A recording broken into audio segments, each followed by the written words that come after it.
What's going on? Welcome back to the channel. Today I'm going to show you how to make custom backlit panels for your Arcade1up, specifically the eye panel here on the front of the cab. So the first thing we're going to do is dismantle the mod that we did before, take off the control panel, the J panel, and slide up the eye panel, get that out of the way. So in my replacement panel video I teased this week that we're going to be using Lexan. So I used those same techniques that I used to make those replacement panels, but I just used Lexan, plexiglass, polycarbonate, clear polycarbonate, whatever they call it in your neck of the woods. Now what I have here is pretty clear, but it is important to go ahead and take a light, put it behind the material you're using and shine it through. Some of these plastics have a tint to them, maybe a green or a blue, and that's fine as long as you're aware that this is going to affect the overall look of your project. So it's really just something for you to keep in mind as you move forward. So I need to change the tip on my soldering iron to something with a little finer point, and it's important to do this when the tip is cool to the touch. So don't be like me. That thing's hot and it can hurt you.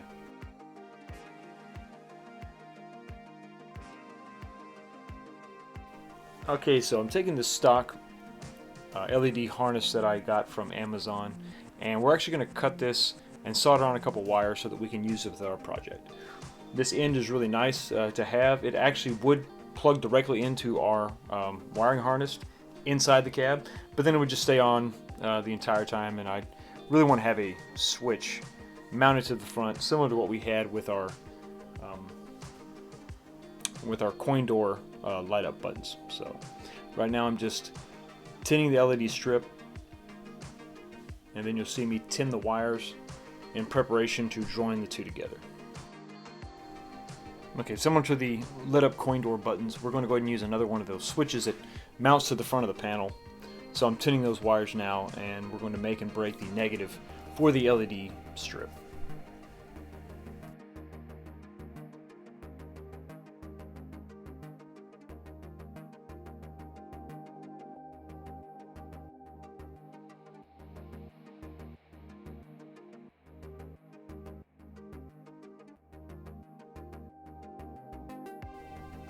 Now when I put the LED strip inside the clamps on my helping hands, I put a little heat shrink tubing on the jaws because they're pretty sharp and I didn't want to damage the LED strip at all. I also put a piece of heat shrink tubing on the strip, you can kind of see that in the back, so that when I'm done soldering these two wires I can bring that back and we can heat shrink that connection. It gives it a nice look, and it also protects that connection, gives it a little bit of strength.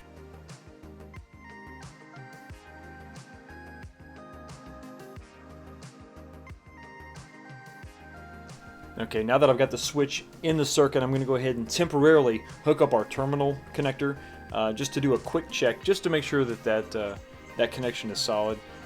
It's good to always just continually check every time you make a change, every time you make a connection. Just double check and make sure that everything's good to go. What you don't want to do is heat shrink everything and get everything in place and then find out that you have a bad connection and you have to rip it all out and start over. It's really frustrating. So just check and double check before you move on.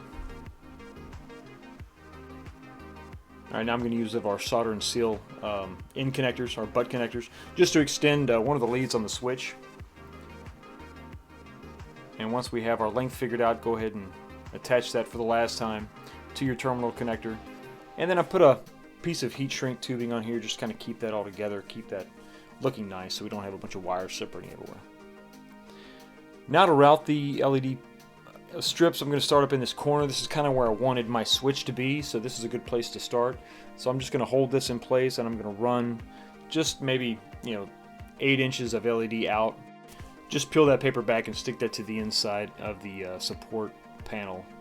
And then we're going to use some heavy-duty hot glue over here in this corner to kind of keep this whole assembly together. You got a little bit of weight to it. That's where our switch is. So just a little bit of added strength there.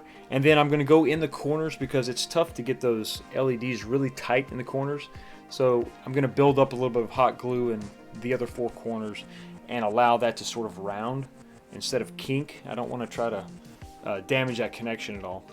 And as I work my way around, I'm taking and paying close attention to not putting this in the path of the eye panel. So there's that routed groove there, I'm staying just to the inside of that to make sure that that doesn't interfere with our eye panel as we slide that in and out.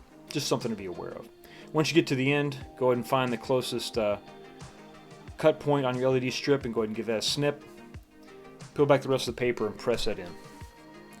And now we can do a test. It looks good. Now, for my application, I'm using white light. You can use different color lights. You can use the LED strips that sort of cycles through the color. That could look really good. But for what I wanted, for the look I'm trying to achieve, just white light is all I wanted. Here I'm just figuring out where I want that switch to go, and I'm drilling through the polycarbonate. Now you'll see a little bit of a crack. It doesn't go all the way through. It's kind of a superficial crack. That's what happens when you push a little too hard. So, a little mistake that I made, just something to keep in mind. Drill nice and slow, and you should be okay with it. Okay, now I'm going to remove the panel and sand the backside with 80 grit and 100 grit sandpaper just to diffuse the light some.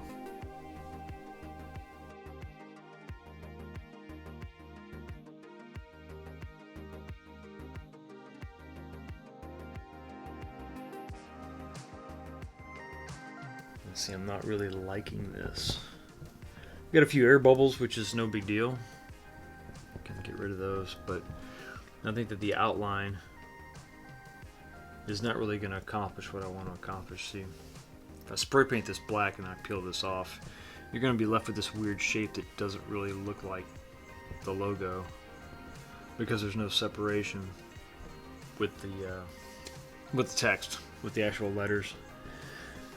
So we may have to maybe just use the Capcom logo. So yeah, sometimes what you have in your head and what you can find doesn't really match up, and so you gotta kind of adjust.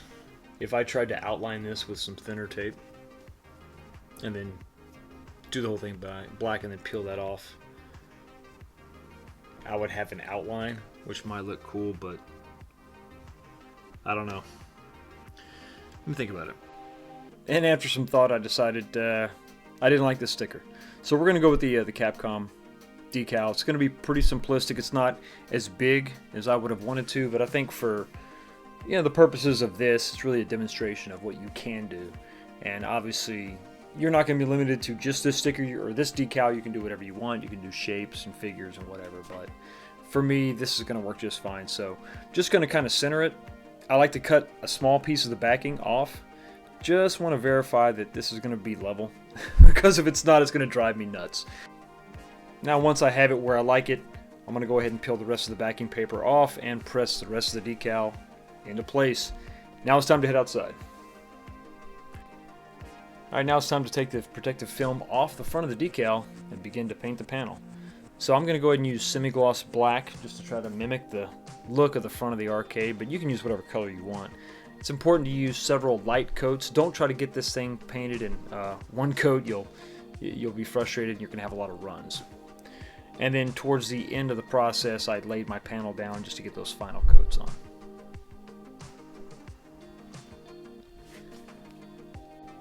Alright, now it's time to begin the tedious process of removing the decal.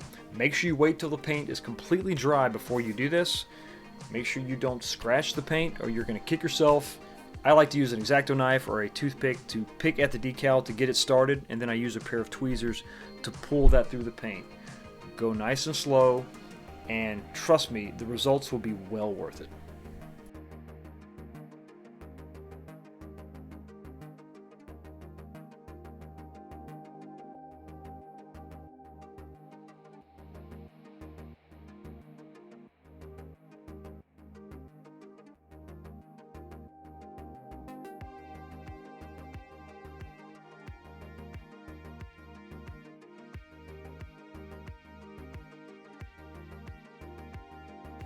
And finally, just to make sure I don't have any light bleed, I don't want to be able to see the LEDs at all, I painted the back side of the panel, just covering up where the Capcom logo was on the back side with some blue tape.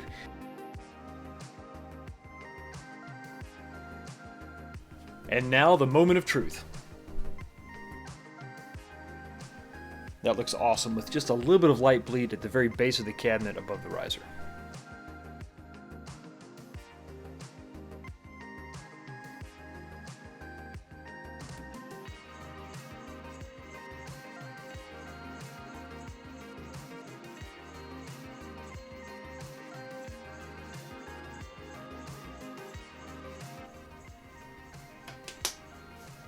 Well, there you have it, another custom eye panel for your Arcade1up. And it's not perfect, it's not ideally the decal that I wanted to go with, but I think it turned out really nice. And this is not permanent. You can obviously take this out. The LEDs are fixed to the actual inside of the cabinet, but remember, we still have this panel that we made, which functions as a sub panel. It's plug and play. You unplug it, plug it back in if you want to go with this look, if you want to stick with this look, and remember, we also have the plain black look as well. So you got a bunch of different options, and if you have multiple arcade cabinets, you can mix and match these things to create kind of whatever look that you want. So this was a lot of fun for me. It turned out a little bit better than I thought. But anyway, let me know what you think down in the comments section below. Like, please subscribe. Y'all have a blessed day, and I will see you next time.